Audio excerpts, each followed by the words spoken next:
To our final conversation.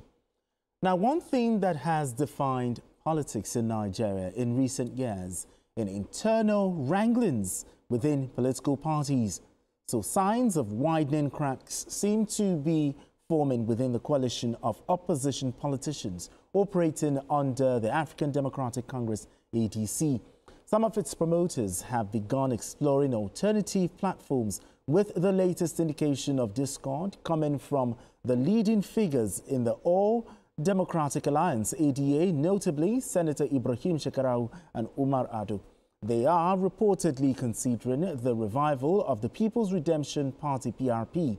Also, ADC national leader and the party's only elective National Assembly member, Leke Abijidi, described politicians planning to use the party for coalition ahead of the 2027 general elections as daydreamers and selfish politicians with no better plans for the country.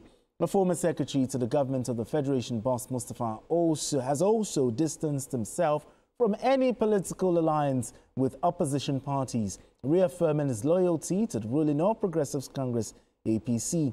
Shekarau, through a statement, said only a multi-party collaboration could defeat the ruling APC at the 2027 presidential poll.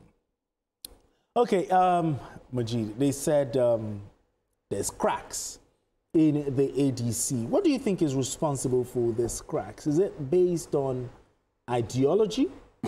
Is it based on leadership tussle or just personal ambition to 2027? Well, I can see you chuckling. I don't know. But Majid, let's start with you.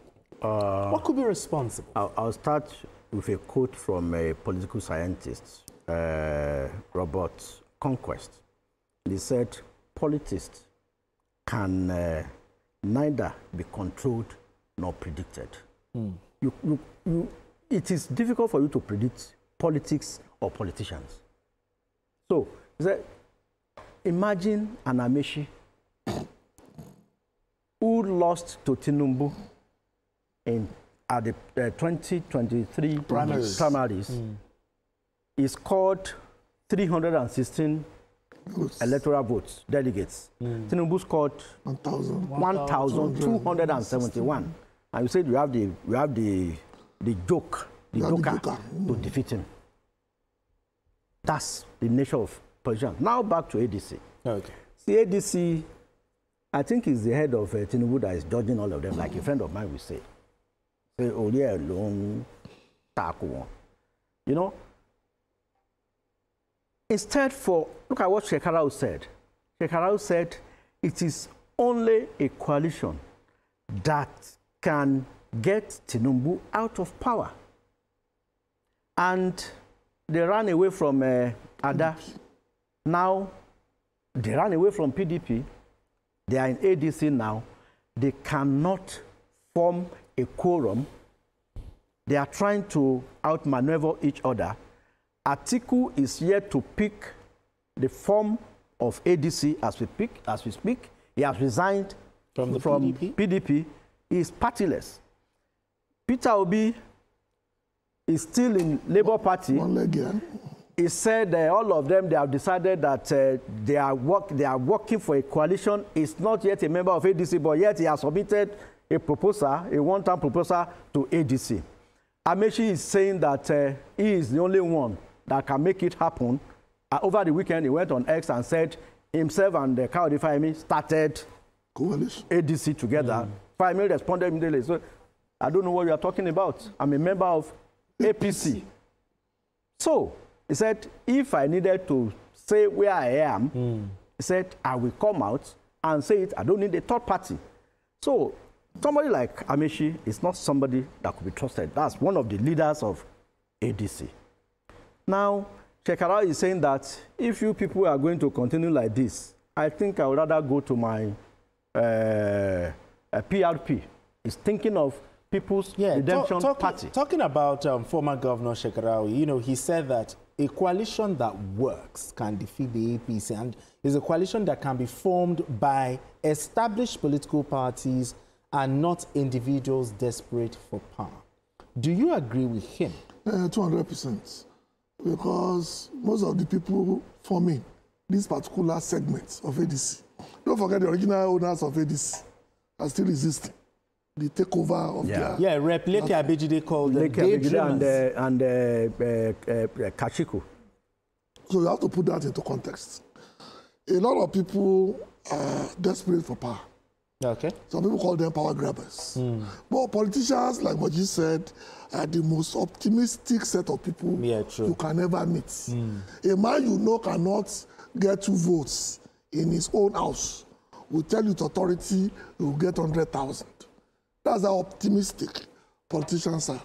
So I don't really take things said by certain people serious. I think we are still in the early days of the game that's going to produce the next president. And a lot of people are going to put their hearts in the ring. They're going to try and pretend that they have everything wrapped up. But you and I know that the major players will emerge maybe middle of next year or very early next year. Then we can now stop talking. All these are just preambles. We call it in table tennis, tossing. That's what they are doing. The real game has not begun. But if prominent figures like Shekarau was saying that, oh, maybe they might, and his allies... Because the coalition was basically to grab power. They are trying to replicate the APC the merger platform of 2015 without the same level of discipline that people showed at that point in time. Because what led to AP, remember somebody who died recently said that he will call himself a bastard if APC lasted 6 months. Don't forget somebody said that if APC should win, he's going to leave Nigeria. So because they were so sure things like that would never happen. It takes the discipline of the promoters of APC to get it to this level that they were. Don't forget, even now in APC, some of the people who enjoyed the original years are already moving back because they thought they are no longer relevant within the context of the party. That's the reality of politics in Nigeria. But we must know that Shekarau is one of the most, I don't want to use the word honest, one of the most people with integrity within the political space. And I think it's a strange bedfellow to move with certain people within the ADC. Okay, all right, we have Benga calling in from Abuja. Benga, let's talk. My name is Benga. Good day, Benga. Yeah, good day. Mr. Jimon there. I want to contribute to the one by one, the issue of the airport something. We're talking of people importing all these drugs. Don't you think people need to be tested before they enter the plane to detect drugs? Because we can be in the air and somebody can enter the cockpit and cause havoc. Because I don't think what the lady did is under normal circumstances. That's by the way. Then we look at this ADC. You see, anything done under desperation, this is where it leads to. Then I say they are coalition of confusion, and it's playing out. They were accusing the president of causing confusion in other parties. But these people left PDP. PDP have been calm. No case in court. They are united. Now they are saying the president is the one sponsoring Kashiku, sponsoring other people. Why can't they look inward? They are looking out and blaming people for that. Why can't they look inward and solve this? I don't see them as alternative to Nigeria problems, solution Nigeria problem. I don't see them at all. All right then. Because nobody will come in and say he want to reverse the square subsidy or bring back the dual change rate. Okay. All right, thank you very much, Benga. Thank you very much. But now the allies of Malam Shekarau, they are considering a new platform. But could this crack or splintering lead to a birth of maybe a new political party that will further weaken opposition against the ruling party? Time is not on their side. The coalition or the whatever they call themselves, time is not on their side. You see, at times I wonder what kind of politics they have learned, what kind of experience they have garnered over the years. So you expect Tinubu or APC to be looking at you to be comfortable. No, now. Tinubu wants to break into ADC. Tinubu wants to break into PDP. Tinubu wants to break into Labour. In fact, at the moment you guys are not okay, Tinubu will be happy. When I was at a press conference where somebody asked the question, like 3 months to the general elections, that why is Tinubu not intervening in, well, rather, why is he not mediating between the problem with Atiku and the G5 governors? Tinubu says, my enemies are fighting. And if they come together, I know I won't get what I want. So, in fact, he said, we'll continue to pray that the fight will continue. So, see, the problem they have is, Obi, for example, knows that even in Labour Party, it's not likely to win a primary. He knows that if there's a primary, Obi has never won any primary. It is on record.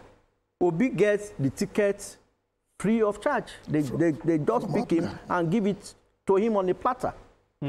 Amaechi knows that he cannot square up with an Atiku in ADC. So that's why he's saying he's going to do one time, is the most suitable for the thing. And he says he's the only one that has the key to beat Tinubu, somebody who beat you in the primary. And when he became governor in Rivers, it was through the courts. He didn't spend a dime. He never campaigned. It was Omeya. It was not on the ballot. So he doesn't even have that experience of electioneering. All right, just in rounding up this conversation, your final thought here. Well, I think it's going to get interesting going down the wire. Don't forget, Tinubu has a lot of experience in disorganizing opposition. Remember, for almost 20 years, PDP in Lagos was on paper. And today, their brightest stars are in the APC. All right, then. All right, then, GKB, thank you so much for doing this with us. Appreciate you. Always a pleasure. Majid, Jami. Thank you. Benga. Thank you so much. He did his 1 year anniversary last week. Oh. Yes. Thank you so much. Thank you so much. We thought we were going to get cake today. Don't worry. Don't worry. All right, that's it on Journalist Hangout today.